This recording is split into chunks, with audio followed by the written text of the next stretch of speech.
Heavenly Father, today we put on the full armor to protect us against attack. We put on the belt of truth to protect against lies and deception. We put on the breastplate of righteousness to protect our hearts from the temptations. We put the gospel of peace on our feet to walk in your light, peace, and freedom with the Holy Spirit. We rebuke anxious thoughts. We take up your shield of faith for protection to block and destroy all the darts and threats thrown at us by the enemy. We put on the helmet of salvation to cover our minds and thoughts, reminding us that we are children of a mighty King. We are forgiven, set free, saved by the blood of Jesus. We take up the sword of the Spirit, your living word, that has the power to demolish strongholds and is sharper than any double-edged sword. We come to you, Lord, in prayer daily. In Jesus' mighty name we pray. Amen. What's up, you guys? Welcome to The Imagination. I'm your host, Emma, and this week I'm honored to have SRA and MK Ultra survivor and overcomer, whistleblower, mother, spiritual coach and warrior, child abuse and trauma advocate and educator, entrepreneur and owner of Positive Shifting, and self-directed learner, Caylen Hartwell, formerly known as Kathy Collins, on the show today. There have been a few prolific survivors who have been speaking out for many years and who have persisted in speaking out despite what opposes them. And Caylen is one to add to the list alongside other courageous women that have been on this show like Svali, Cheryl Beck, and Penny LA Shepard, who have been paving the way for many years for survivors and victims to have a voice. I was recently introduced to Caylen's story and felt so deeply in my heart that I needed to reach out and see if she'd come on the podcast, and was so honored when she said yes. I find her and her life so inspiring because although she's been through horrific things that were meant to break her and that the majority of people can't fathom, she chooses to focus on the redemption side of her story and now devotes her time to helping other people turn their own pain and trauma into power and purpose. With the subject of trauma being something every single person on the planet experiences in different degrees and kinds, it's really shocking how little we truly know about this subject matter and how even doctors of psychiatry are not taught things like dissociative identity disorder or satanic ritual abuse. Caylen truly bridges the gap in helping everyone from survivors of MK Ultra to therapists to helping those of us who are dealing with the everyday traumas and stresses associated with being a human being understand the complexities of how trauma is layered throughout the body and how we go about healing from these new understandings. One of the things I fell in love with about Caylen is how centered she is on providing messages of hope to survivors. After all she's overcome, it's nothing short of a miracle from God that she is here with us today and that she can serve as a living testament of what is possible with the right knowledge, understanding, and action in regards to surviving and thriving after trauma. When she speaks, she is standing up for every victim and survivor and helping society as a whole understand the unthinkable in a palatable way. I know if you are here listening today that you're going to leave with so many takeaways, and this may be an episode you may want to listen to more than once. I'm incredibly honored to bring to you today woman of God, voice for the voiceless, healer, educator, child advocate, trauma educator, and absolute inspiration, Caylen Hartwell. Caylen, thank you so much for being here with me today. Well, thank you. Oh my gosh, I need a drum for that drum roll. That was I'm so honored you're here. Thank you so much. You're so gracious, and I'm so blessed to be on this podcast with you. And I want to thank you very much for doing what you do. Do it with such an open and pure heart, and that is what is important. So anyway, so where do I start? Yes. I mean, I'm just excited to be here talking to you. So it's wonderful to be able to share this. It's an honor to have you here. Like I said, when I read these stories and see what people like you have overcome, like most people in society, they look at celebrities like, oh my gosh. And I look at you guys like that. I'm like, gosh, we have so much to learn about what we're truly capable of as humans, what can happen on the other side of healing our inner child if we're an adult, and the importance of, children and how to raise them, and just bringing awareness in general to these things that happen, whether or not we like to hear about them, they do happen, and all of us know people. We might be that person that has experienced extreme trauma, and we need to really start as a society understanding this and how to approach it, how to recognize it, how to heal from it, and how to be there for people who have gone through it. So I'm really grateful that you've been, talking about this side of it and trying to educate people. Because like I said, even in psychiatry, a lot of doctors who are, they go to school for 4 to 8, 10 years, they don't learn about some of these things. And so, we're misdiagnosing people. There's people walking around that just feel so helpless. And it's really nice to, listen to somebody like you that some people can listen to and say, she understands, and oh my gosh, look at what she's done with her life. She has kids, she has a thriving business. Like, I can do that too if she can. So I just can't thank you enough for everything that you're doing. And for people who haven't heard of you, I'd love for you to maybe just give us a little bit of background on your story, and maybe at the Kathy Collins side that people might know you as, and just go into maybe a little bit of your past and kind of what got you here today to where you're at now. Yeah, well, it is like having, as we were talking earlier off camera, I feel like I just started a new life. And my life for me as Kathy Collins, I was born Kathleen Erin Collins. That was my dad was very proud of our Irish heritage. And I had a different notion, like, other people on your show have told that, because of the suppressed memories, I thought I had one life, and I was aware of some of the abuses, but it was mixed up because I knew that there were terrible things that happened in my family. But I still painted this picture of, oh, my family is perfect. And the memories didn't start coming out. Well, a memory started to emerge at age 27 when my oldest daughter was 1 year old. And I dreamt that my husband had raped her. I got up and I told this to my husband, my then husband, about this dream. And he was so upset, and he screamed at me. He said, "Don't you ever, ever, ever say anything like that to me again." And I was so ashamed. And I thought, I don't watch anything like this on TV. Where did this come from? So what I did is I shut it down like full force. And almost the very next day, I came down with severe TMJ, temporal mandibular joint syndrome, extreme pain. So I'm going to professionals to take care of the TMJ. They think it's because of a injured hip. They're looking at structural things. There was nothing structural wrong with my jaw. I had this TMJ for 17 full years. That meant that during the entire childhood of all my 3 children, they didn't have a mom who was present because I was in so much pain.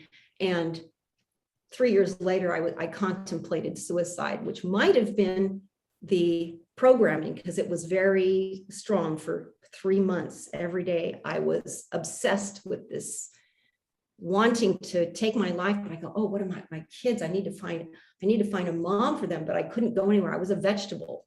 Here, age 30, I was a total vegetable because I had shut down. And I was married to a personality type that was perfect, because you've got a real codependent is going to go with a narcissist. So I had to have that complement. It's like a mathematical formula. People say, oh, it's not fair, but it's like, is 2 + 2 = 4 fair? It's just a mathematical formula in our reality. It's energetic. And also that experience being married to this person was to teach me a really solid lesson that I could pass on to other people. And it was to teach me the value of my self-sovereignty. As a codependent, I gave myself away to the point where years later, my kids thought I was dying of cancer. And I wasn't, but I was near, I could feel the, what do you call it? I could feel the connection to life was very tenuous. It was just like on strings. That's what it felt like. So how did I end up with this type of personality is I was born into this trauma. It didn't, I was born in 1957 in Santa Rosa, California, which was one of the major MK Ultra centers for Project Monarch, according to Kathy O'Brien.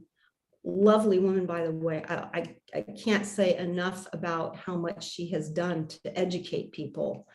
And so aside, when I finally realized what all the constellation of things that happened to me, I did email her and Mark. And I was scared because I thought, well, maybe they're trying to, maybe it's a setup and they're trying to find me. So there was this like, no, but I need to reach out. I need to reach out. So I did reach out. And within 24 hours, I got this lovely email back. And it was just, wow, to get this email back that was so compassionate.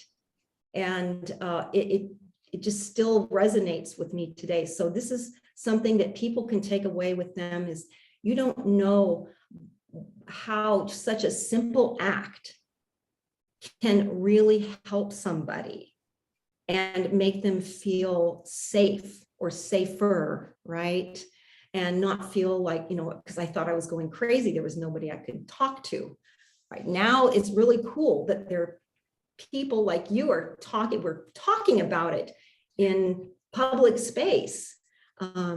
So the reality of my my past came out when I was coming out of the TMJ 17 years later. I came down with severe chemical sensitivity. I was allergic to everything I was eating. I could only wear cotton. I couldn't get near anybody who had washed their clothes with Tide detergent.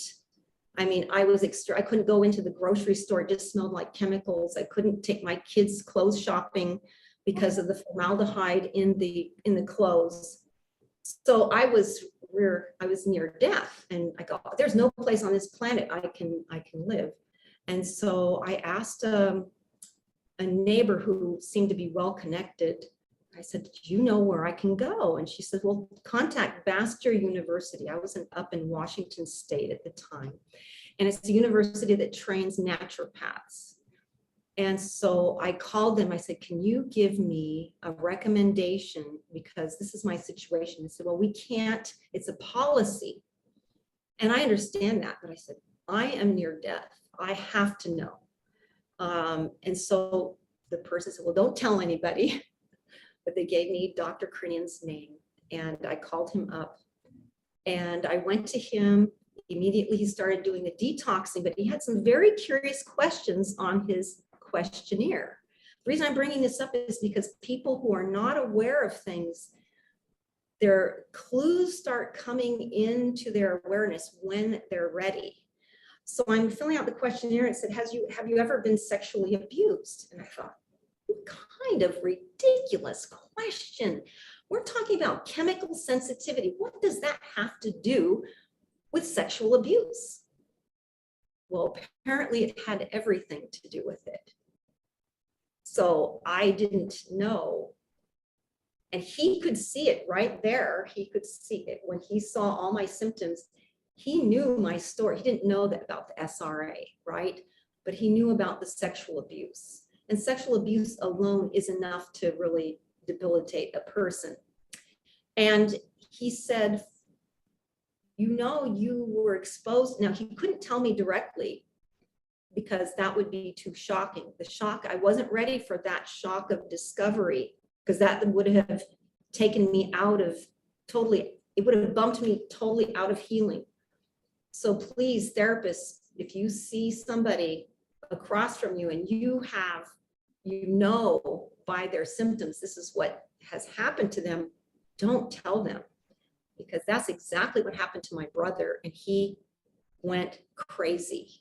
He had to go to 18 therapists after that because he was told too soon what happened to him. Yes, but this is because therapists were not educated. We're not educated, but I was so blessed to be with people who were very, very gentle and tender around this subject. And so he asked me to, he said, you know, there's this book you might want to read. It's Codependent No More. You want it? It's up on the shelf over there. And so I reached up to get it, and so I could look at it, and I couldn't hear anything else he said after that because I was so worried about how I was going to get the book back up on the shelf without interrupting the conversation. So I couldn't hear anything he had to say. That's how codependent I was. I was so trained to be so in tune with the other person's needs. I was in tune to, you know, my trainers, my dad, whatever. I was there to just serve them. And I didn't know how to undo. I didn't know that this was the mechanism I had going on. So I finally found a break and I put it up there, and I wish I knew what he said because he was so full of wonderful knowledge. But I did get the book and I read it.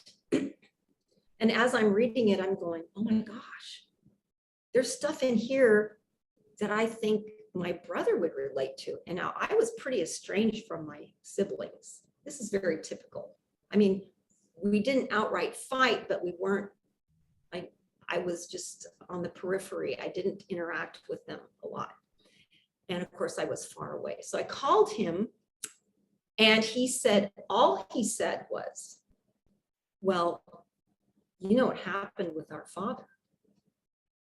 And then this sensation came over my body, and Dr. Kayn had taught me, he said, now listen, when your mind thinks something and your body tells you something different, your body is telling you the truth. So I had this body reaction. My mind is saying, okay, and that's all he said, you know what our father did. So obviously my mind jumped there, but I wasn't going to look. But I had this full body reaction, and I can't remember the rest of the conversation, but after getting off the phone for a whole week, I did this ping pong. No, can't be true. My dad, no, no. But then my body would say, oh, this is awful. And I had this terrible pain all over, like every cell in my body was screaming. So by the end of the week of that process, then I realized that that was true. So that led me to the piece where I could start healing just the piece with my father and the sexual abuse. The other thing Dr. Kayn taught me was your digestive system doesn't work. You're overloaded with toxins because you experienced trauma while your systems were being formed, and your digestive system never got to fully form. So that's why I was so overloaded with toxins, even though I wasn't drinking or smoking, or, you know, I was eating I was having a pretty clean lifestyle. According to my knowledge back then, I didn't know about organic back then, but, you know, as clean as it could be. So what happened was that I kept investigating, doing, journaling. And then I became part of, I had to quit my job because I couldn't function. I had severe fibromyalgia. Nobody could touch me. I mean, we're talking extreme pain in every cell of my body on top of the TMJ. So I go to this pain study in, back up. I went to take my youngest daughter to get her braces, and the prosthodontist, I thought, okay, I need a mouthpiece because I wear a night guard at night. So why not have him check me out? So I went to have him check me out, and he said, oh, you don't have anything structurally wrong with your jaw. And he said, I know somebody who can help you though. So he sent me to Dr. Love, don't you love that name, at the Pain Study Institute clinic at University of Washington in Seattle. Now that meant I had to drive, and I was really dissociative, so it was really difficult for me to do this. But I got a stipend for going there, and they would do all these tests. But then I went in this one time for Dr. Love to check my mouth. And he had a couple of students there, and he says, is it okay if the students, watch and learn? And I said, okay. So he did this experiment where he opened my mouth. He says, now you just relax and let me open your mouth. And so he did, and then they measured how wide my mouth would open. He says, now open your mouth on your own. Let's see how wide you can open it. And they would measure it. And they did this 3 times. Consistently, when I opened my mouth, myself, it was 10 millimeters wider than when he opened it. So then he turned to the students. He said, yes, and this is indicative of sexual abuse. Oh, my whole body is just like, oh, I was flooded. I felt my face turning red. And because, we're in a learning institution, it's all about learning. I'm not the client, so it's just like, I'm feeling it now, again, just reliving that experience. So I'm sharing this because when we suppress the information for so long and so hard, it can produce these effects. I was able to get over the TMJ in 3 weeks after learning that piece of information. So it was completely psychosomatic. And all these dentists over all these years were drilling on my teeth and doing all kinds of fancy stuff because they have no clue. They have no clue, except for this guy and the prosthodontist that I went to. So as you pointed out, we have gaps. We have big gaps in our medical establishment. The people who are in the front lines who ought to be able to, oh, wait a minute, she has nothing wrong with her jaw. Why is she having all this pain? They were even talking about giving me surgery, but it would have cut off the nerves to my mouth, and I wouldn't have been able to smile. Oh my gosh. So I'm very lucky that we didn't do that. So that was the very beginning of that. So then I went on this journey of healing all around my memories father. come like right away after that, or was it? What happened is I would have memories of being underneath the house and these creatures chasing me under the house. And I would tell Dr. Kayn, I go, this is what's happening. I feel like it's icky feelings. And it was because my mind, he said, your mind is protecting you. You can't see what actually happened. You can just get hints. You're under the house represents you. That means you're in the subconscious. You just can't break out of the subconscious because it was so horrifying to you. So he performed NAET on me. I can't remember what that acronym stands for, but it's the first energy healing that I received. And of course, we had to go off to some clandestine place because, a naturopath is not supposed to be doing energy work. And then he released, certain points that he said, well, your biggest issue is fear of abandonment, which is basically almost everybody's, but it was huge for me. So this set me on this journey of healing around my father. I just did lots of work on that. I could never get solid memories of it, but it was just like notions. And so we'll fast forward a few more years. I moved to Paris because my husband gets transferred to Paris for a couple of years. And my two younger kids got to go to the American School of Paris. And it was cool that I already spoke French. So I go, wow, that's a save. But see how the universe, how it all gets set up like this. If we'd gone to Germany, I couldn't have spoken, and I was dissociative. So it was really, it was really hard to just do anything. But I go, okay, I can function. I know French. And so my brother comes over to visit. The saying goes, when you move to Paris, everybody visits you. You find, so that's what happens. Came all the way to see me there. Wasn't going to come up to Washington, but to Paris. Yeah. So he came. Now this is the one where we were talking earlier about half-truths, right? Discerning whether something is a full truth or half-truth. So he comes to visit, and I said, I'm feeling better. I think I got over stuff. I'm feeling more energy. And I that summer I was able to function, and it was really cool. And he said, well, there's more. Are you ready? I go, hey, I want to heal. Just tell me. Just tell me. Okay. Well, we were prostituted and used in satanic rituals. Again, the whole body reaction again. But he said two things in that sentence.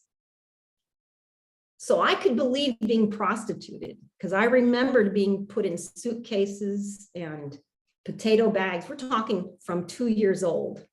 I was taken out and used by both men and women. So I remember being put in the trunk of the car. And then it turned out, it took me several years later to figure out the definitive moment when I quit my job, my last job, because I lost my teaching credential status because we just moved over the border. And so I was working as a teacher's assistant for the business school. And I was in the candy store and I was stocking candy. And then I had this notion I had to go answer the phone. I'll get back to my brother in a minute. I went over to the phone and I saw it was off the hook. And I lifted it up and I go, oh, a vendor with an order. Oh, yes. So I went over to the business teacher. I said, did you know there was somebody on the phone? She says, yes, I came in and I had this whole conversation with you to tell you about it. And I said, if we were in a court of law, I would swear that I don't remember you coming and talking to me. So I had total missing time from an entire experience. So I thought, oh my gosh, what else am I not remembering? I had somebody to verify what happened, and the evidence was there. The phone was off the hook. It took years later to figure out what happened. Stocking the shelves with candy triggered the memory of my dad luring me to the car with candy. So you see how the most benign thing with this kind of background, the most benign thing like M&Ms could make you just go, and I would go possum. They say fight, flight. I did the freeze. That was my go-to mechanism, was freeze. So get back to my brother, and he had these two things in the sentence. So I thought, okay, I can, but they satanic rituals. He's, my brother, I think he's a little bit, I don't think he's really got it. Yeah, but I'm not going to say that I love him. I'm not going to say we've been through this stuff. And so I didn't say anything to him, but privately I thought, this is, but then I started to have some interesting experiences. My husband's Iranian. We went to Iran and I came back with a curse from somebody who was jealous in the family. So I went to a body attack practitioner who removed the curse.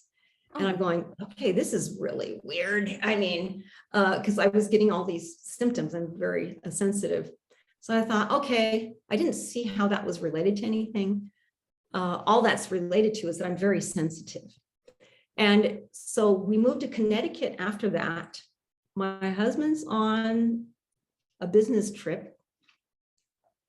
And as I'm starting to fall asleep, there's this entity that comes from 20 feet away. Now the room is only 10 by 10, but this entity, how do I know? It came from 20 feet away, and its face was within 6 inches of my nose, and I knew it wanted my soul. And I thought, oh my gosh, I jumped out of bed. I go, okay, that wasn't my imagination. That wasn't, I'm turning on all the lights, and I'm freaked out, totally freaked out. And I go, oh my God, oh my God, oh my God, my brother, he's right, he's right, he's right. And that was the experience I had to have. So I'm going, oh, he's on the West Coast. I can't talk to him yet. So I'm waiting. I couldn't sleep all night. So I wait until the morning to call him. And he said, oh yeah, that happened to me for 7 years. I had to deal with it. I go, what?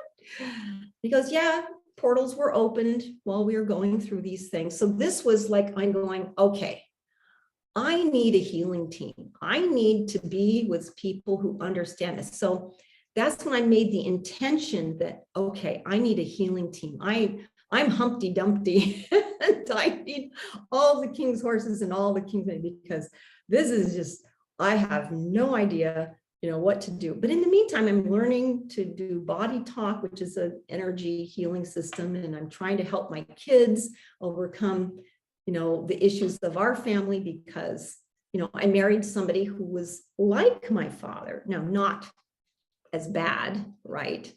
Where nothing physical or sexual happened to my kids, but the emotional trauma happened.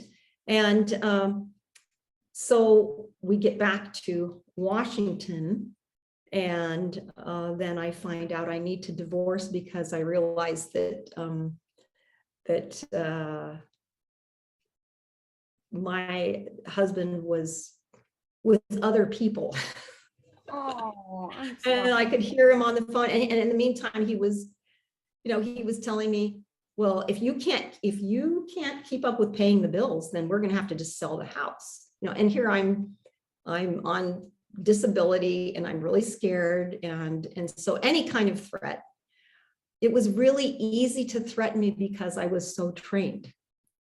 Fast forward today, this man is absolutely scared of me. I would be too. You are so powerful and just so resilient and amazing. Just because I stood up to it, I got Narcissist's worst nightmare. Well, what it was is the angels. I believe the angels came and brought me evidence, and I said, no, this can't. Oh, I'm sorry, we didn't finish the thing about the half-truths. When my brother presented two things in one sentence, I thought that was a half-truth. That one happened to be a whole truth. So see, this is where half-truth can get sticky. So I wanted to button that topic up. So anyway, angels were showing me, this is what's going on, and you're in a bad situation, and you got to do something about this. And my daughter's about to get married, and I'm going, why does this all have to come out before marriage? So I went through the whole marriage, like thinking I was gonna either throw up or cry at any minute. So I kept, hiding, because I'm going, I got a divorce, and I got to do it on the slide, because he's gonna deny everything, whatever. So that set me on this course of doing this wonderful divorce, which in and of itself was a huge event. And it went on for 3 years, because you don't threaten a narcissist with divorce. I found out, I didn't know what a narcissist was until, I started okay, hey, I'm going into debt, paying all these lawyers. I'm going to get all the healers. And so it turned out that all the people I needed showed up. I went to this woman. She was a family therapist or something like that I had been referred to earlier, because I went to this craniosacral therapist, thought, things aren't going too right in your situation. Maybe you want to, but I didn't want to face that. So I go to her finally, and then I go, you know what? I don't care what she thinks. I'm going to blurt everything out. I told her about the SRA. I told her about, getting, being prostituted. I told her about the sexual abuse. And here I was ready for her to just throw me out the door. And she goes, oh, I know just what you need. You need a soul retrieval. And I just met the person that can help you. So I was like, what? I was, prepared for this, really awful reaction. So then she sent me to this guy, this medium. And so then I started healing with him. And because he can see your guides, it's like you lay there and he's talking to these invisible beings, whatever. So I go to set up my first appointment. And this is something for your audience to know if you're dealing with somebody with who's had satanic ritual abuse. He said, now there might be some voices in your head that are going to tell you that I'm evil, or that you shouldn't come to see me, or your car might not start, or whatever. There might be something that might try to prevent you from coming.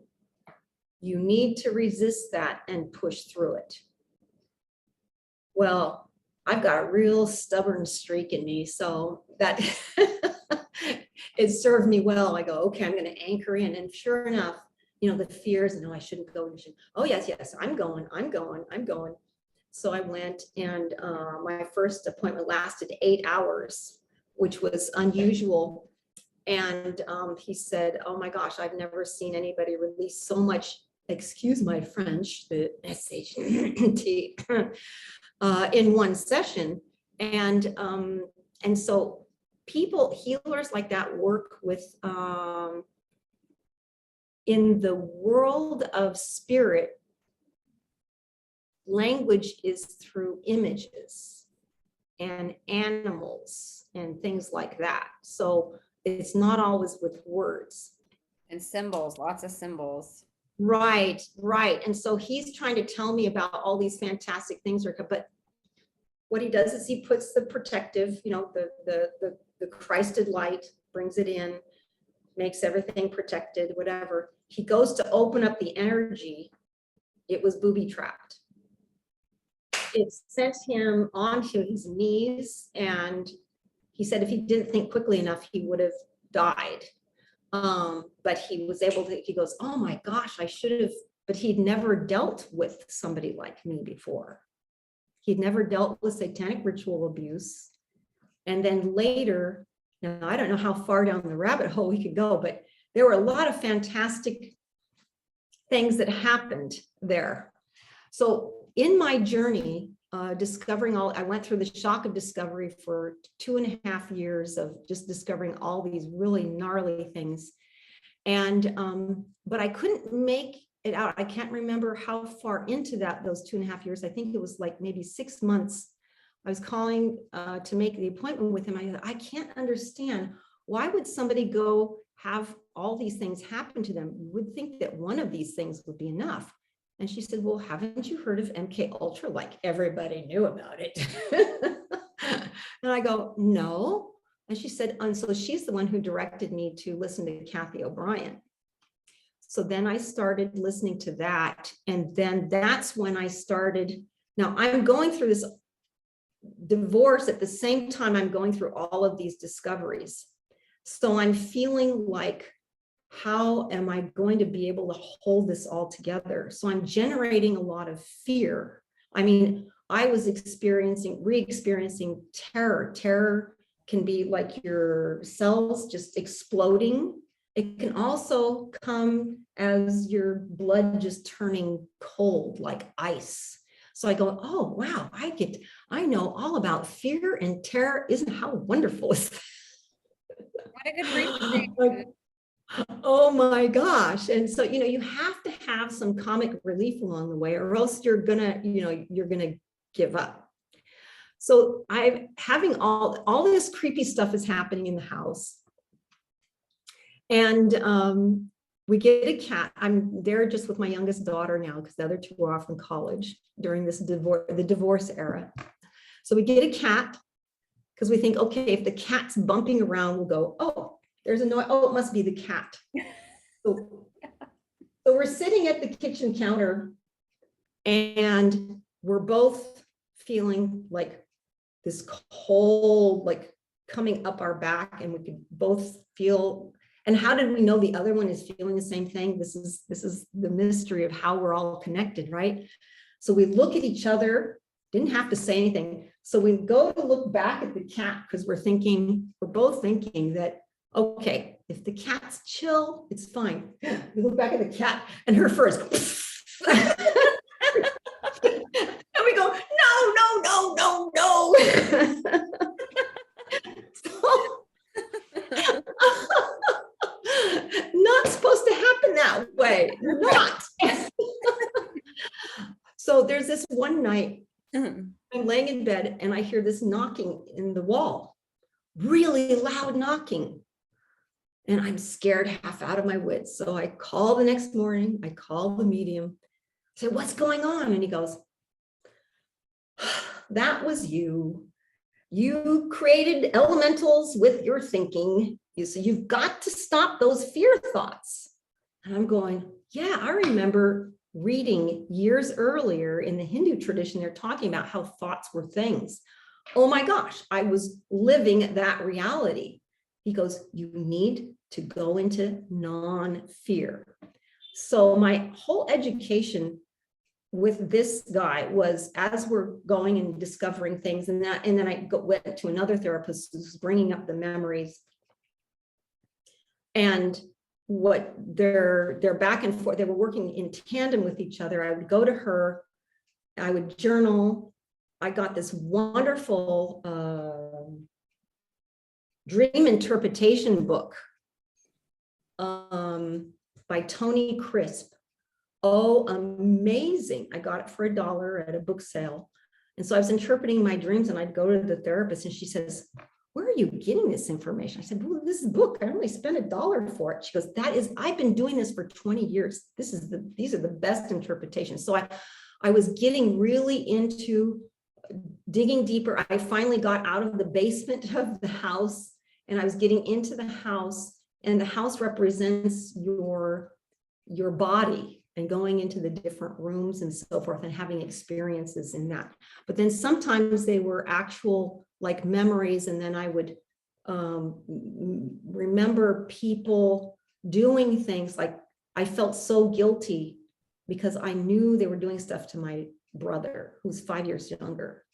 But the way it came up in the dream is there were these big bears and they were eating.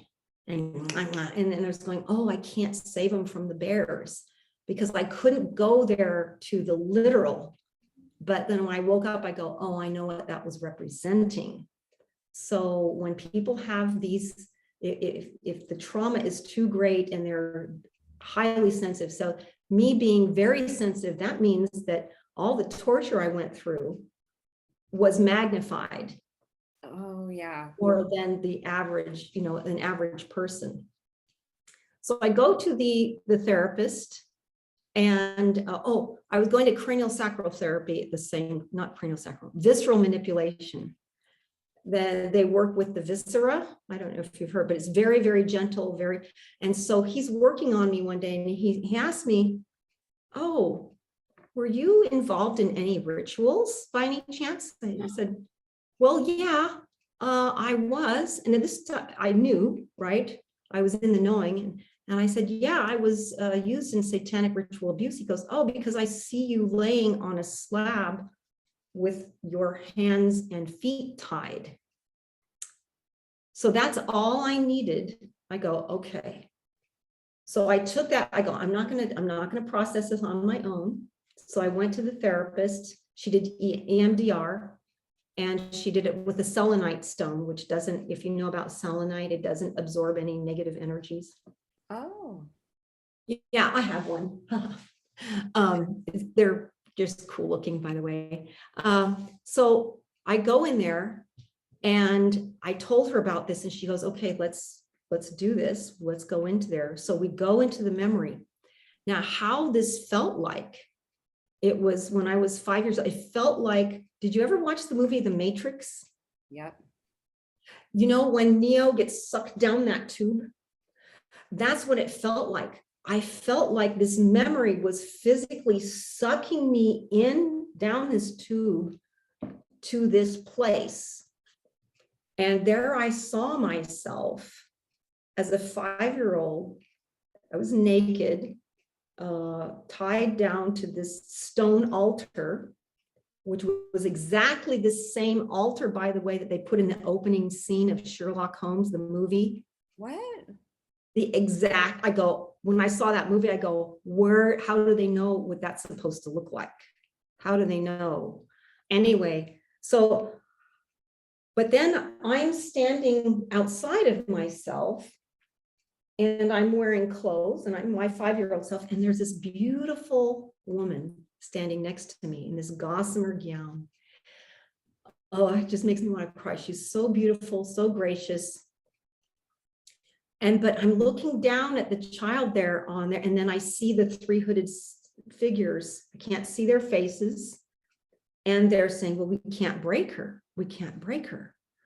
But when I saw myself, I saw 2 of me. I saw my head, one head going this direction and the other head going that. So there were 2 of me, one superimposed on top of the other.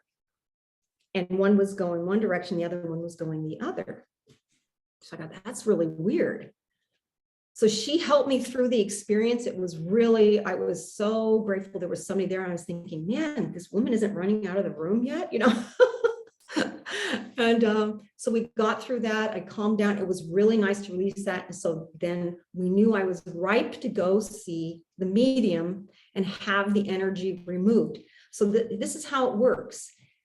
They can't release, the healer can't take that energy from you until you've learned the lesson, until you got it. Okay.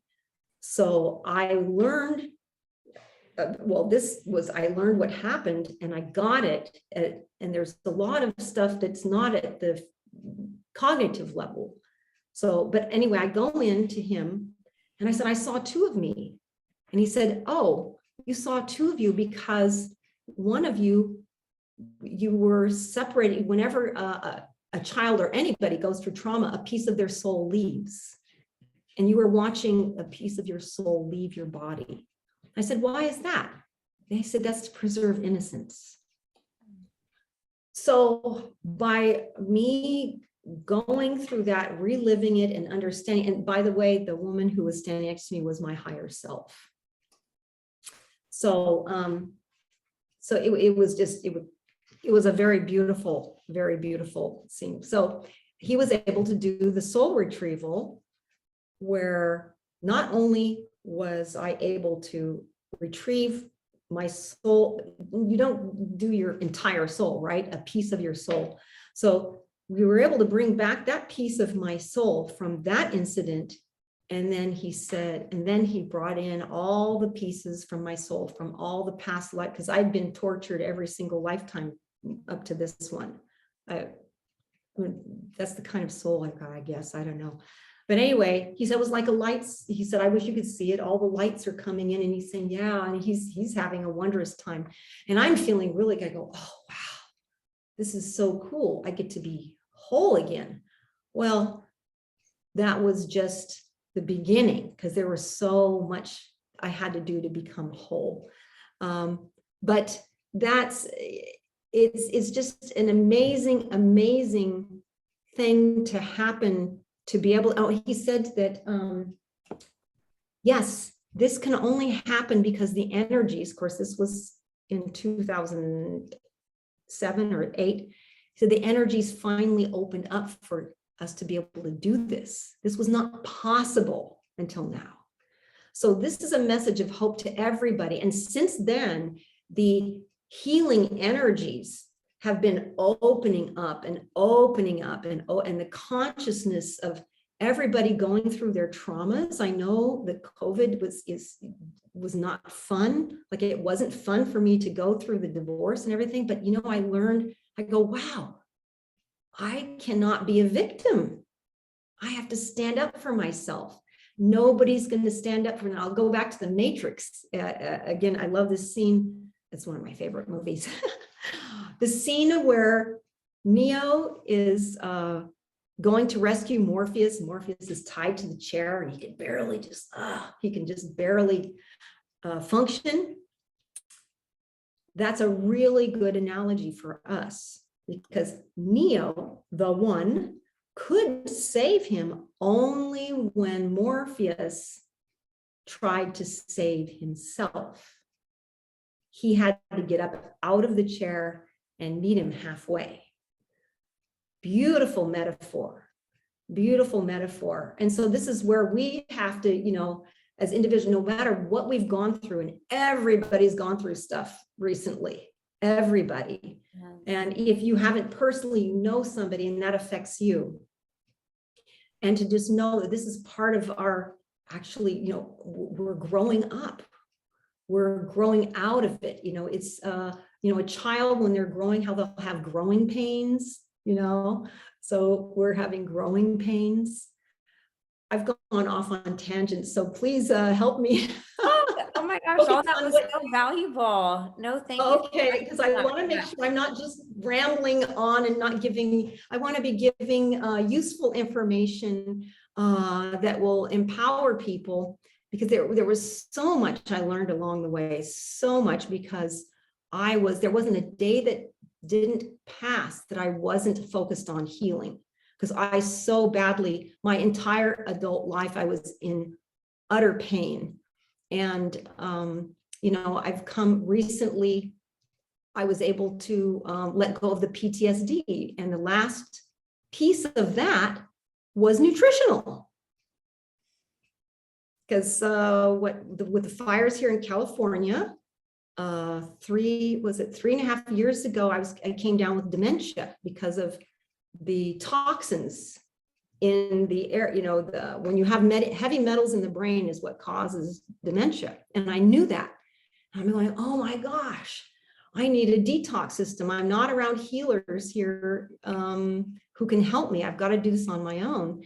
And so that's when I came upon Medical Medium and I started using his protocols for detoxification. I was able to reverse the dementia in 3 months. Oh my gosh. In 3 months. And the bonus was my PTSD fully lifted because, and then I read in his books, I go, oh, the neurotoxins in the brain don't let you completely heal from the PTSD. I did all the spiritual and emotional work, but I wasn't able to, you know, things would still like, you know, startle me.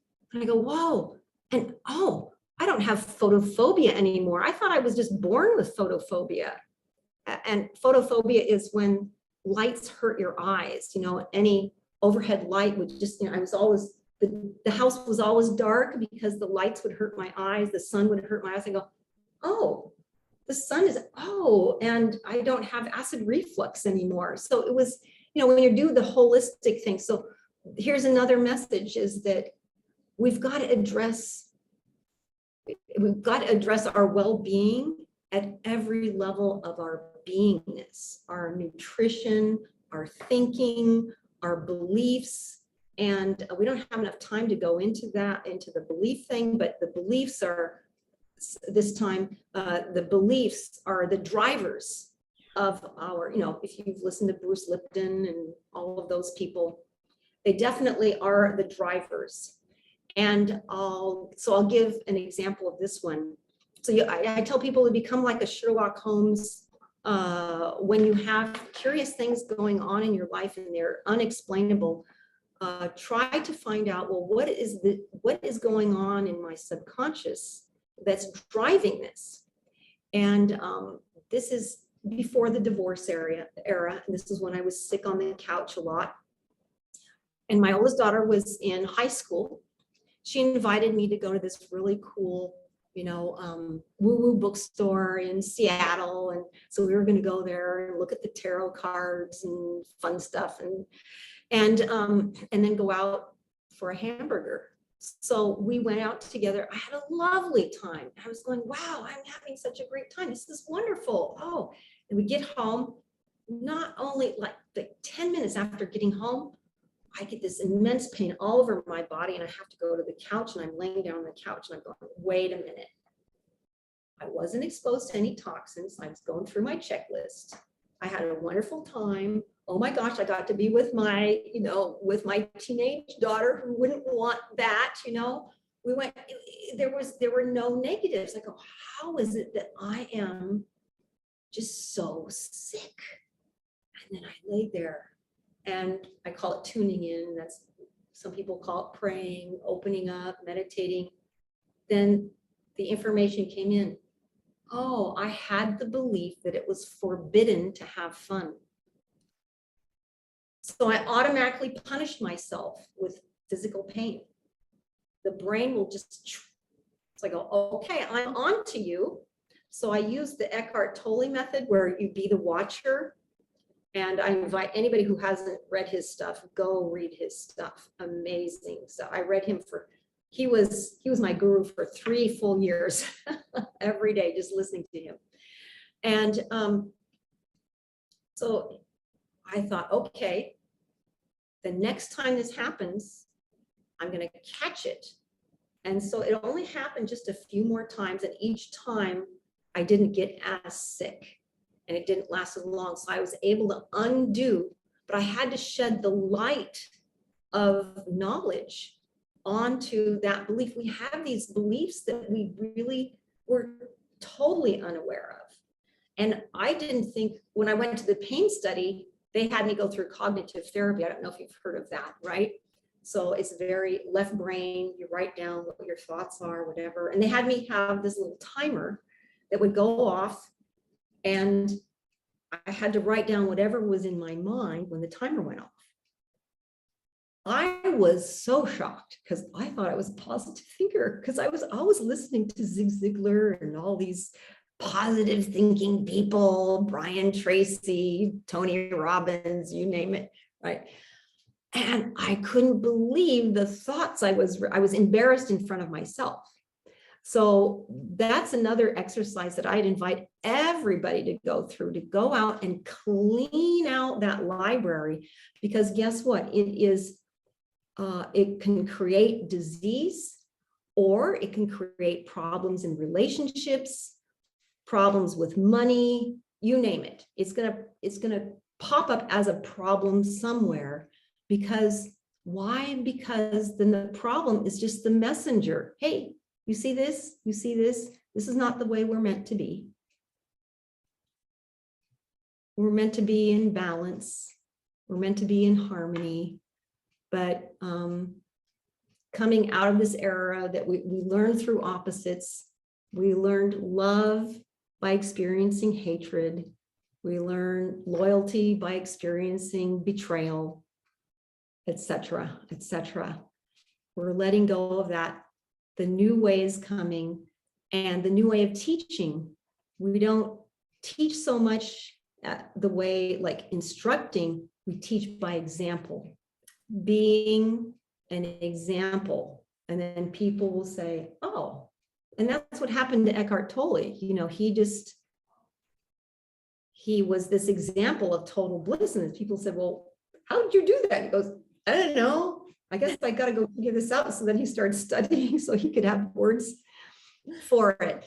And so he's in another amazing guide. There's so many beautiful souls out there giving us the information for when we're ready for it. The teacher arrives when the student is ready.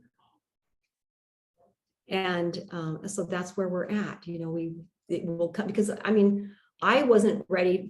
There were clues about my past. There were clues about my marriage. All the, when I started reading the books, I'm going, oh my God, it was right there. It was right there. Oh my God, it was right in front of my nose. But it's so unconscious, and one of the things that I love that you talk about is, 2 things. How you talk about serotonin and how people are chasing that unconsciously and looking for chaos in their life, chaotic relationships, and don't realize that it's serving a human need, that they can replace that habit and that belief with something else. But they're so tied up in unconsciously, seeking it in relationships or these patterns, and not understanding the physiology of why they keep making those same choices over and over again. So many of us get caught in that. Even people, I've done that in my life where I've repeated, the same patterns and dated the same people, even though in the beginning I'm like, oh, this person's so different. And then, a year down the road, it's like, wait a minute, how did I end up in this exact same spot? Do you have anything to Mhm. contribute to that? I love how you talk about the serotonin aspect and how. Oh, yes. Yeah. Well, the patterns, we have these vibrational patterns. So for me, because I had all this trauma and the type of trauma I attracted all kinds of bizarre, weird things and people. But at the same time, okay, I have to give the message. This is a little sidebar that, talk about all these awful things, but along the way, there were these, I was being protected when I was 2 years old, or going through this kind of thing. The child will try to annihilate itself instinctively. So I kept trying to kill myself. And my poor mother was trying to, she goes, if you could just stay alive till you're 5, get you to kindergarten. The family went to visit my aunt in Petaluma, who lived on this really steep hill. And back then, the brakes were this, like a little stick that you would just pop, and then it would release the brake. My older sister got in to play in there. She wouldn't let me have a turn because I was the younger sister, right? So I got to have my turn when she was out of the car. I'm in there, 2.5 years old. Pop. The car starts rolling down the steepest hill in Petaluma, going across the busiest road. And I remember going, because I was steering like this, I was going up one sidewalk, so I slowed it down a little bit. I went across the intersection without hitting a car, jumped the curb, went head on into a tree, totaled my dad's, it wasn't his car, it was his company car. Of course, there are no seat belts back then. If there were, I wouldn't put them on anyway, right? 2.5 years old. They find out what's happening. They see the cars missing out. Oh my gosh. And my mom had just lost my sister Linda too. She was a blue baby. She was going, oh my gosh, I've lost another child. They ran down there and they found me all curled up on the seat. My mom thought I was dead. When they reached in, I didn't have a bruise or a scratch. And I swear there was a cat on the seat with me. My memory is that there was a cat. And I ran this by Dr. Kearney. He said, oh yeah, we all have these little spirit guides. So anyway, that was a side remark I wanted to bring up, that we have these beautiful experiences along the way.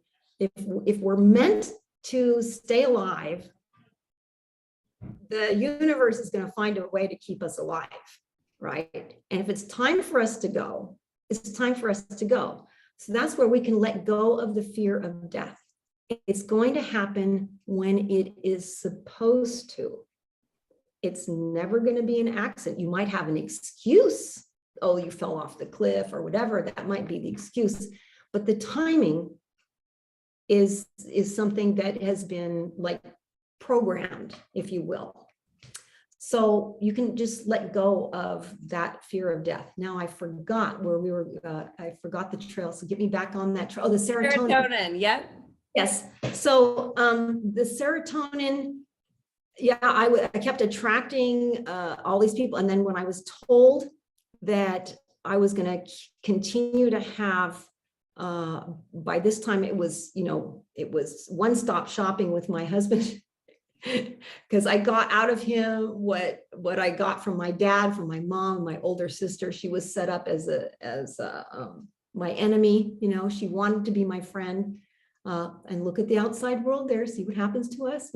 But she wanted to be my friend, but it was the control issue. So anyway, he was able to trigger me in all, from all of these memories. And so I'm being taught. I'm going through the divorce. So I go, okay, I decide to let go of that. But now I was still having all of the pain and the anguish and the fear. And I'm still working on non-fear. And this is when I was told that, yeah, my serotonin, I was getting my serotonin. How can I get rid of it? I finally made the decision. I'm doing what I'm supposed to do. How come all this stuff keep happening? And it was because I had to keep producing it. He says, so you need to find ways to pull back from that need. And that's when I decided that I would get excited whenever I saw a butterfly or a sunset. Now, people want proof. What about this serotonin thing? There's a really interesting experience I had. I was working with somebody who had one of these really advanced biofeedback machines. And the biofeedback said that I was addicted to victim. And I was so upset. I go, oh my gosh, couldn't I just be addicted to alcohol or something normal like that? Don't they know what to do with that, don't they? But when you're addicted to victim, how do you? So that's how I kept bringing in experiences to make me a victim. And so she said, hey, but there's this button here where you can reverse that. I go, oh, okay, well, let's try this. Now, it wasn't in her training. So we were experimenting. And I almost lost my life because it turned out to be my core personality was victim. And so I stopped producing serotonin and I could hardly lift my arm. So I check in with the healer and he says, well, you are lucky you didn't die, but you're an old soul, so you got through it. But so that's my proof.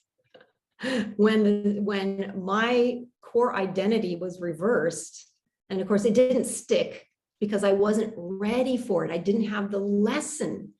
And so here I'm going to hound it in. When you get the lesson, things have the permission to disappear from your life. So I had to get the lesson to stand up for myself. I knew I needed to do that, but I had to, and it is so hard. It was excruciating to stand up for myself when I was trained to do otherwise. And people who are brought up in more sane families, more healthy families where they teach the child to have a sense of self, they can't relate to that. And they can't relate to why would a woman go back to an abusive relationship? And it's like this magnetic thing. You don't have, you see it, but then your mind has to excuse it. Oh, well, he'll get better. And so your mind will come in and make the excuses, but it's not your mind that's doing it. It's this like this magnetic attractor that you need that to stay alive and be safe in an insane way. And in the case of a woman who's with an abuser, well, sometimes she ends up getting killed, but she was safe in the sense that this is where she felt familiar. Yes. So we feel safe around that which is familiar. That's why we have xenophobia. When you're in a room full of people who are not like you, you don't feel, or if they're all dressed different or whatever, is because they're not familiar. Maybe there's nothing wrong with them, but that's part of our programming that we need to mindfully deconstruct so that we understand when something truly is a threat and it truly isn't a threat. But you can apply this to like refugees. People, I have a daughter who lives in Sweden, and they've been bringing refugees up there for quite some time.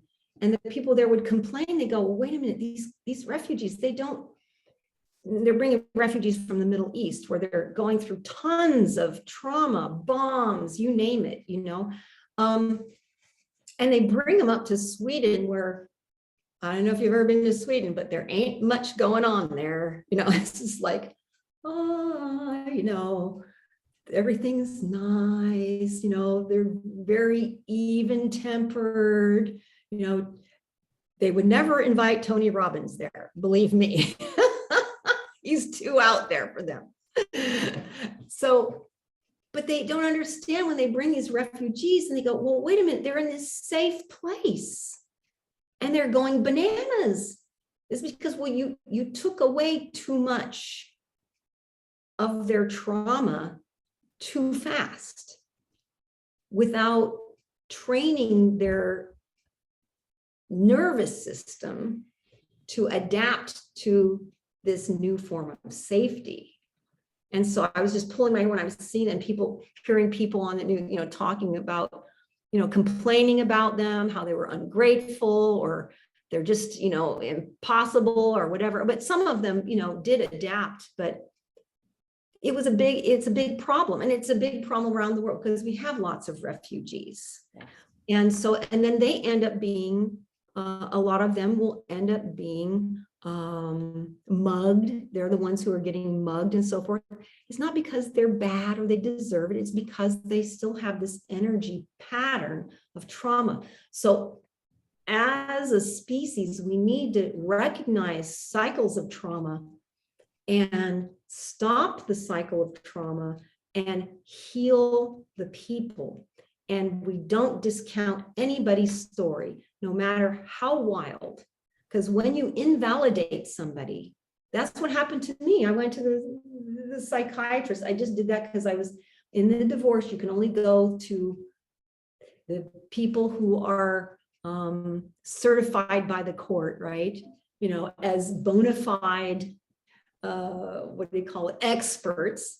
And of course, I went to him and because I needed something for my nerves. And he said, well, point blank, he says, I was taught that that's a fantasy. There's no such thing as satanic ritual abuse and that it's all in your imagination. He told me point blank. And he was a very good soul, a very good-hearted person, but he believed his training. So this is where we've got to do the education. And also, like when I meet a schizophrenic, now, I don't believe the story that they're telling me that all these people are after them and all these wild things are happening. But I take it in as if, okay, that's really real to them.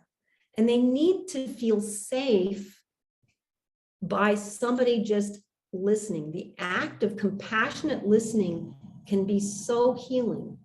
And so this gets to what I do in my practice. It was explained to me by the term pláticas, which is an Aztec term for heart to heart.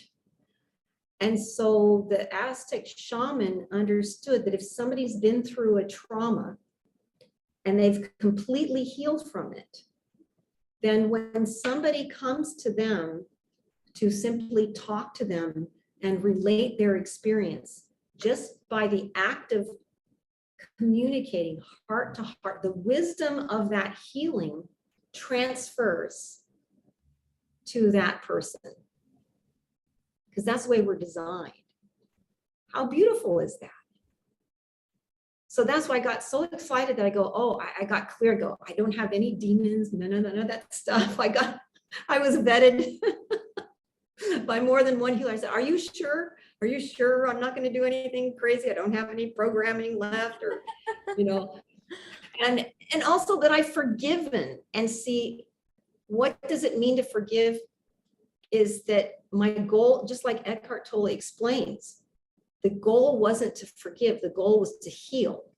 The forgiving comes as a natural byproduct because you're no longer placing blame on that person. I could heal first, like when I realized that my father had to go through horrendous things to do the horrendous things to me, because we don't do this. You just don't find a human being who will do that naturally.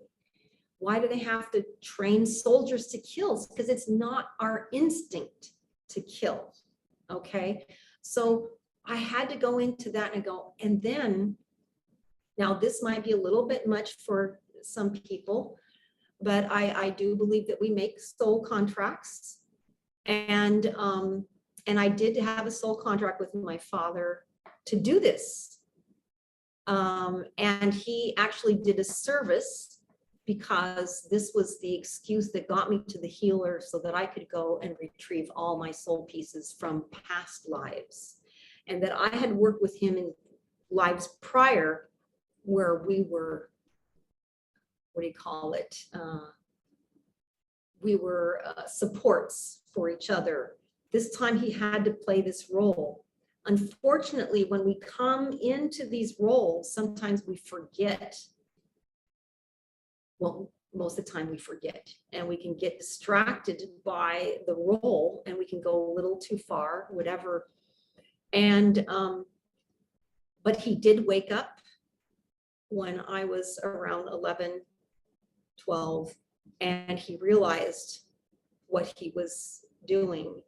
And so he got both me and my brother out of the program, and he knew it would mean his death. So he died of cancer, a very long, slow death, which people will say that was a good way for him to release karma from what he did. Now, this is an interpretation. Not everybody has to buy into it, but it helps me feel more at peace. And I've communicated with him many times since in my deepest healing. And I'm grateful to him because he, in my view, he made the greater sacrifice because his soul had to go through so much healing at the soul. After doing, when a soul performs these types of acts here, you don't just go back to your review board and they say, oh, bad job, you do it, you know. Oh, we think, you know, this might be, you know, no, you have some things that really deeply need to be healed. And of course, you're supported by angelic beings. But it's taken him a while.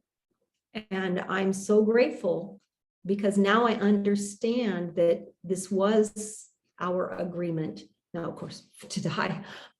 If you told me this when I first started that, I go, what? But it took this evolution where I could see this. And I read the book, Sacred Contracts by Caylen Miss. Also, if you read Louise Hay, You Can Heal Your Life. She talks about this.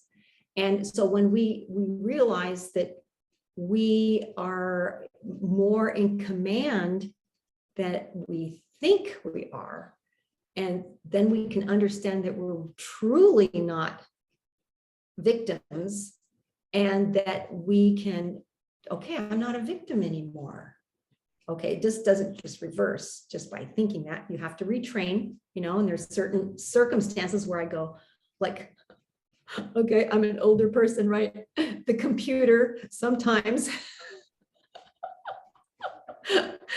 I have issues with the computer, my relationship with the computer, and that will set me off, and I have to be careful because I'll affect it. So I go, okay, I'm sorry. Yeah, I don't want to blow up my computer. It's my friend. But sometimes, you know, getting on websites and trying to negotiate them. But we're here for experiences. But how can we support the people who are going through these experiences right now? We can surround them. If you're not in the front lines, okay, we're not in the front lines. If you're not in the front lines, send everyone compassion. All those involved. For me to be healed, I had to look down at my abuse, and I had to look at myself as an equal with all the other players, and I had to send compassion and forgiveness, because then I would feel blame. You know, why did I allow this to happen? You know, these human selves, these ideas that we get these really crazy notions, and we beat ourselves up. And I became an expert at beating myself up. So I know. And it doesn't take severe trauma to do that.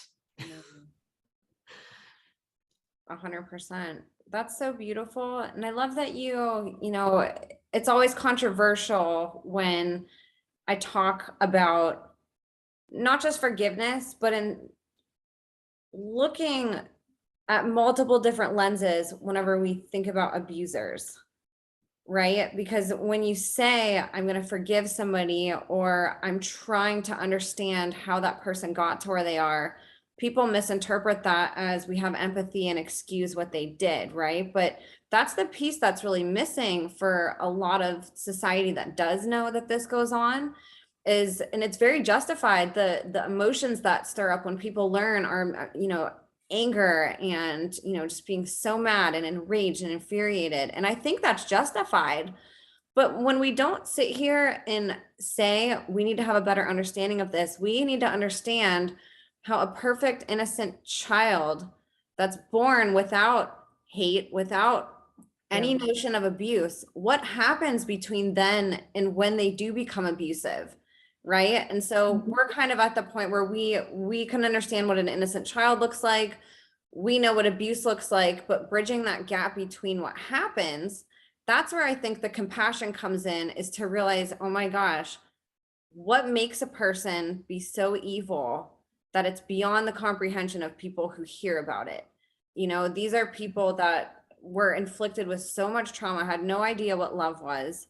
You know, that's not, like you said, a natural thing for, you know, somebody to grow up and say, I'm just gonna perform horrific, you know, rituals on my children and prostitute them out, you know. And again, it doesn't excuse what people do, but I love that you're shedding light on that, just because I do think that in healing as a society and in being there for survivors are always the ones. I've never had a survivor on my show who was like, I freaking hope that all my abusers die and that they die these horrific deaths. You know, they're like, I hope justice comes. I want to get justice. But, you know, that was my dad, or that was somebody in my life that I loved. That's somebody that I wish would heal. I wish they would come to the side that I'm on, you know, and I wish I could understand or pull them out of that. And so I really appreciate you talking about that, just because I think that's really hard for people who haven't gone through that and who have never traversed such a deep level of healing, to understand the layers of how to come out on the other side and to be able to look at the world with a lens that is with compassion and love and empathy, and to have that be the frequency that you want to remain on, instead of continuing to dip into these anger and fear patterns, you know, because like how you said, that stores in our body, you know, it manifests, even if it's not trauma that we took on, if it's a reaction of something we're continuously reacting to. That's, I mean, they want that, you know, abusers want us in a low vibration. And even if that means that we're angry at them, that's narcissists get off on, you know, us having a negative reaction to what they do. So it's like our fear and anger reactions feed what they want. It makes them more powerful. Like we're connecting those emotions to them, you know, and I really appreciate that you kind of talk about, hey, we need to cut that cord, you know, we need to focus on, how do I become the best version of me? How do I raise my frequency and not have these attachments to people, other than trying to understand while remaining in a place of healing and, you know, a higher frequency myself? Well, this is what Jesus came to teach. Yes. When he was, okay, if you have a problem with forgiveness, then what about when he's on the cross in the middle of being tortured, and he says, Father, forgive them, for they know not what they do.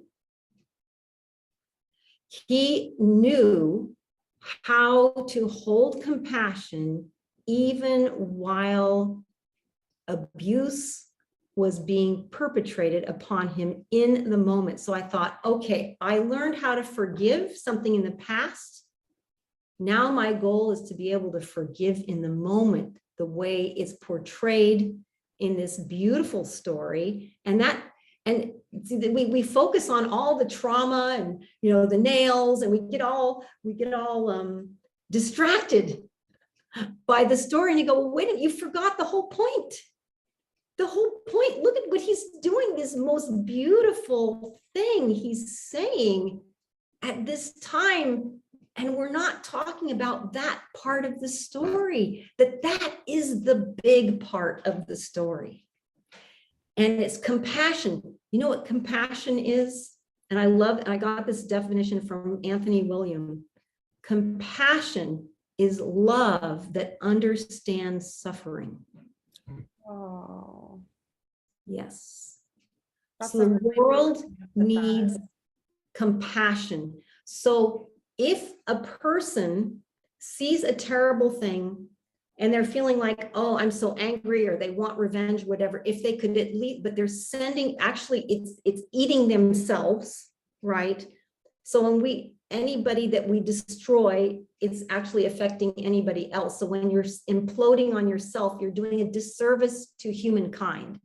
So you're not separate from everybody. So be good to yourself, be kind to yourself, and go, okay, I went through this anger, I've got this, I'm going to process it. How can I transmute it to at least a place of neutrality so that I'm not feeding the flame? Okay. And we can still talk about these things.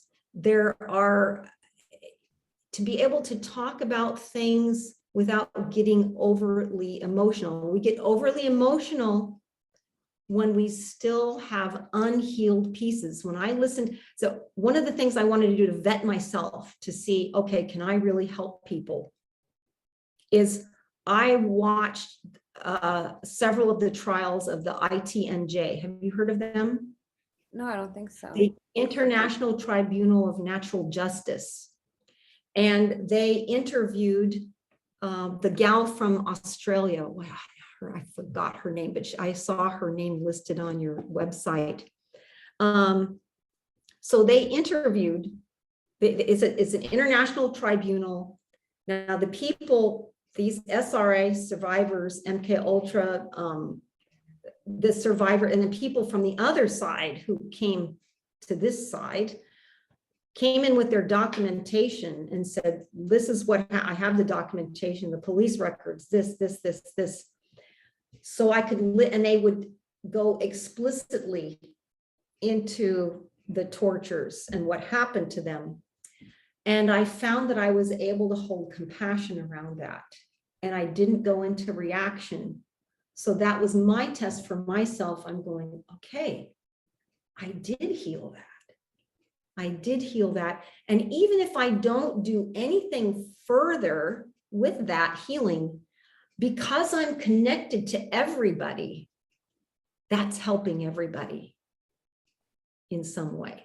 So we all can be of service just by, as Michael Jackson says, look at the man in the mirror, take care of the man, the woman in the mirror. Take care of that person in the mirror. Give that person compassion. In order to get to forgiveness. Now, this was the hard part of the path, forgiving the self. That's why I like the Ho'oponopono prayer, because it's very general. And it's like you're talking from both sides when you're saying the Ho'oponopono prayer. I am sorry, please forgive me. Thank you. I love you. This is from the Hawaiian tradition. And it's just, and I sing it. And oh my gosh, I'm going to tears. And I had to do a lot of healing around my father. And with all the this is the other thing I want to pass on that was very fascinating to me in my healing. With all the over the top stuff my dad did. Of course, my mom was just kind of like she was there. She had her hands tied. If she said anything, she'd get thrown in the loony bin. She couldn't, Yeah. He threatened to put her away. So And your mom wasn't involved. She was being abused also. Yes. And she was 15 years younger. So she was like one of the kids. Oh. I mean, she was in that category. But my mother rejected me because she got married to my father because she got pregnant with me. So she blamed me for all of her problems.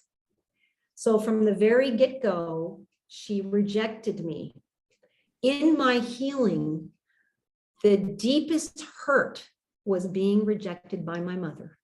It wasn't the satanic rituals. It wasn't the prostitution. It wasn't being abused physically and sexually by my father. It was being rejected by my mother, hurt me more deeply. So folks, take that one and understand the power of the mother. And if you don't love your child, please allow somebody else to love that child. So that was, I was flabbergasted. Now, this took years of healing, but that was really hard. That was really hard.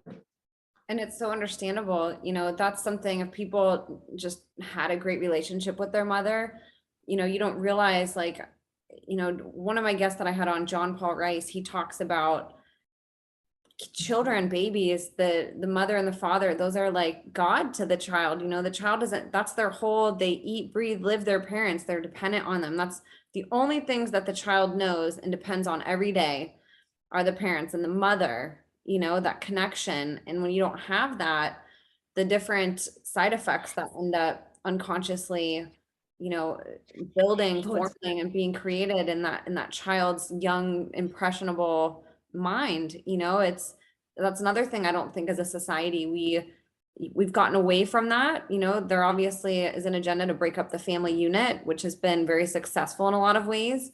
But then there's also, you know, women empowerment, which is so great, but at the same token, it's putting pressure on women to say you're worthless if you are at home being a mom.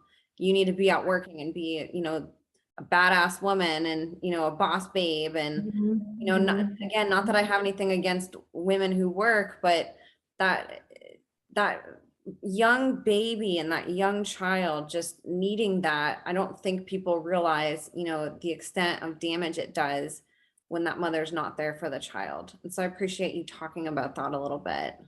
Yes, and there's something energetic called the mother cord that doesn't exist. There's no father cord. The child, it's like an energetic umbilical cord that and on the psychological level, we say that the child needs attachment. You know, that's the good form of attachment. We're talking, you know, in the religious, you know, the spiritual sense, we don't want to be attached, right? But we're talking in the psychological form with children, is that the small child attaches. And so this is an abuse that just is absolutely awful, is corporate daycare. I ended up working in corporate daycare a few years ago, and I'm going, why, Spirit, why did you send me here? And I go, oh my gosh, I felt like I was at the other end of the abuse. Here I'm with the clipboard. And what they did is they had it, I was in the infant room, and I can't remember if we had 10 or 12 babies for 2 adults. Every 2 hours we had to change the diaper. For each child. Every 2 hours we had to feed each child, and we had to record all of this on a piece of paper and also on a tablet, and send the information to the parents, so the parents knew in time, real time, your child just pooped and this is how much they pooped. So we had no time to hold the babies. Aww. They're crying. I thought the first 3 days, I thought, I'm gonna lose it. I'm gonna cry. I mean, oh my God, I feel like an abuser. And nobody thinks anything is wrong with this. And I'm going, so we have to open our eyes where we go, wait a minute, we really have to understand what it really means to be in a human body. I do believe that we're spirits that live in human bodies, but when we're in this body, we need to respect what I call the setup. And the setup is this bonding that happens with the child, and it's specifically with them. Now, the father is important, but the mother is like, if the mother rejects the child, it runs deeper. And so I thought that is something that people really, really need to know. And we need to support motherhood. Yes. We need to support it. and that women don't have to go out there and they make great managers. This is the time of the divine feminine energy is rising, but we need balance. We need the divine masculine as well as the divine feminine. And this is what comes together. And this is where we have the father, the mother, and the child, the first trinity, father, mother, child. And if we don't solve that triangle, so the spiritual, okay, let me talk about the spiritual path directly, that if a person wants to heal from this abuse, they have to be on the spiritual path. There's no, now it doesn't matter what religion you're, okay, I'm not telling you have to be this religion or that religion. Spiritual meaning you're connected to the source, to God, whatever you want to call it, something bigger than yourself, and understand that you are more than, you extend way beyond the limits of your skin. And people are telepathic. It just, it's, I can just keep talking and talking. I am so sorry. We're going on a bit over time here. So yes, no, I appreciate you. And I would love to have you on again. I feel like we just kind of scratched the surface on some things. And I know, like how I told you before we started recording, you're somebody I could have on 500 times and always have something to talk about. So I appreciate you. I think this was a great, way for people to get to know you who maybe haven't heard your story yet. And I mean, I've learned a lot from listening to the other interview that you sent me, and then just how you word things. I think you take really hard concepts and break them down in ways that people can digest and understand, and I love that you're out there talking about a lot of this, because not many people are, and hopefully that'll change. I know more and more people are out there talking about it, but it starts with people like you that are willing to be first and to pave the way, even if for years and years and years, just like with Kathy O'Brien. Like, I can't imagine coming out and talking when she started, or even when you did, or some of these other amazing women who started talking way before, these last few years, when people like me have woken up to it, So I honor you for everything that you've done, because I can't fathom what you've been through, and I'm so sorry for everything you've been through. And I'm so inspired by what you've done with it. You've done more with your life and understand more in your life than most people who haven't gone through trauma, and I just think as a world, we have so much to learn from all of you on what we're capable of, and healing, and these really complex things that happen as a result from trauma and abuse. And, I'm grateful that you came on and shared space with me today. And I'd love for you to, if you want to just talk for just a minute about positive shifting, where people can find you and connect with you with that. And we can obviously bring you on again and talk more in depth about it. But I think that's really special that you're doing this work, and I'd love to share it with people. Oh, thank you. Oh, well, it's positiveshifting.com. I do spiritual coaching. And basically, the vast majority of people who come to me have no idea what my background is. They just know that I have a trauma background. I don't go into detail because it's still not very relatable, and I didn't want to make that my identity either. It's something that happened to me. It's like, do you say that since you went to this gym and now you're a bodybuilder, forever? I went to the gym and I worked out. I'm not a bodybuilder. So and I just, it's for people who are serious about becoming what they were meant to be, uncovering that diamond. I believe that everybody's like got this diamond inside that's shining, but we can't see it because it's just been, layered over with experiences, and we've layered it over with beliefs and things that hold us back. So it just is so liberating to watch people get those aha moments to know, oh, this is who I really am. But basically I have to honor where they are at, and I meet people where they're at. And some people are just wanting to just do better at their job, and they want to progress spiritually that way, because 70% of the spiritual path is emotional processing. So people who are into self-help and learning about themselves are on the spiritual path, and they really, well, actually, we all are on the spiritual path, you know, whether we declare it or not. But the people who are mindfully on the spiritual path, is just, most of it is because our connection, our interpreting devices, are emotions.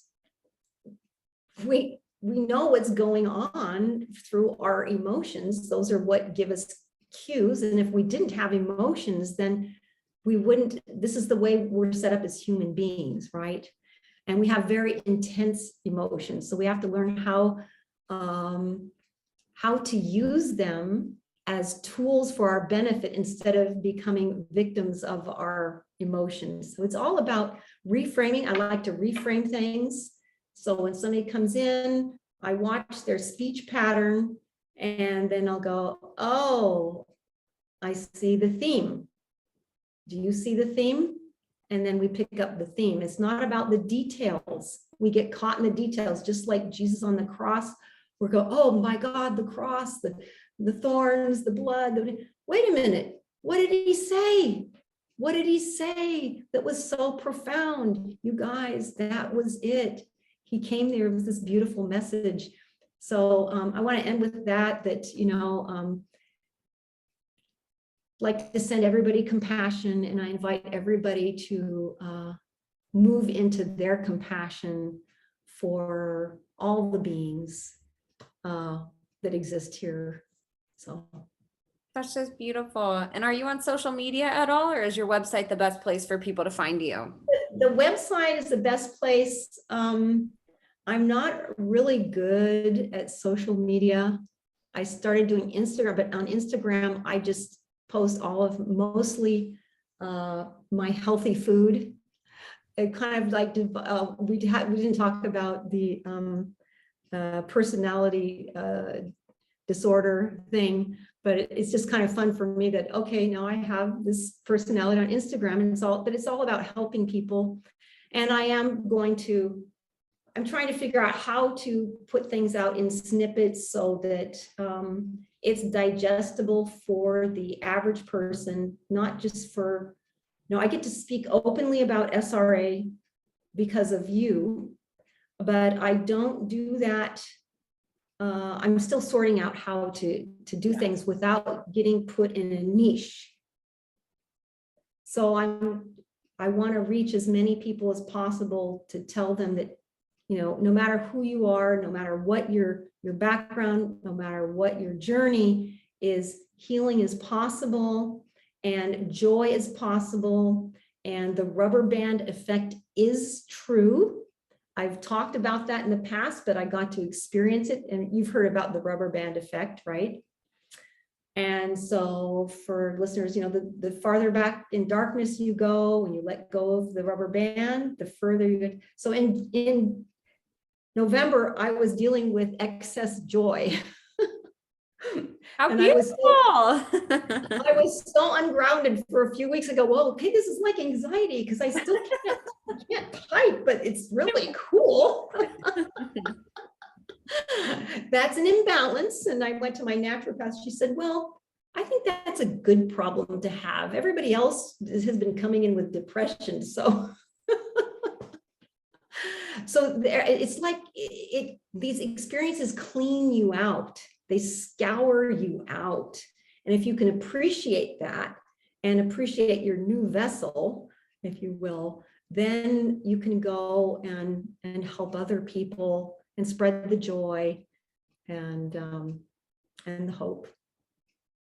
Well, I'm so grateful for you. You're such a beautiful soul, and your heart just radiates so brightly, and so does everything about you. And I'm so grateful that you chose to come on here today. And for people listening, I will link her website, and then if she's able to give me her Instagram handle. Do you have a handle? Are people able to follow you on Instagram, or is that more of like your personal page kind of? No, I made it public, but it's not going to be real exciting stuff. It's going to be just fun little things. So That's okay. yeah, yeah, yeah. I'll have to figure out how to, like me and technology.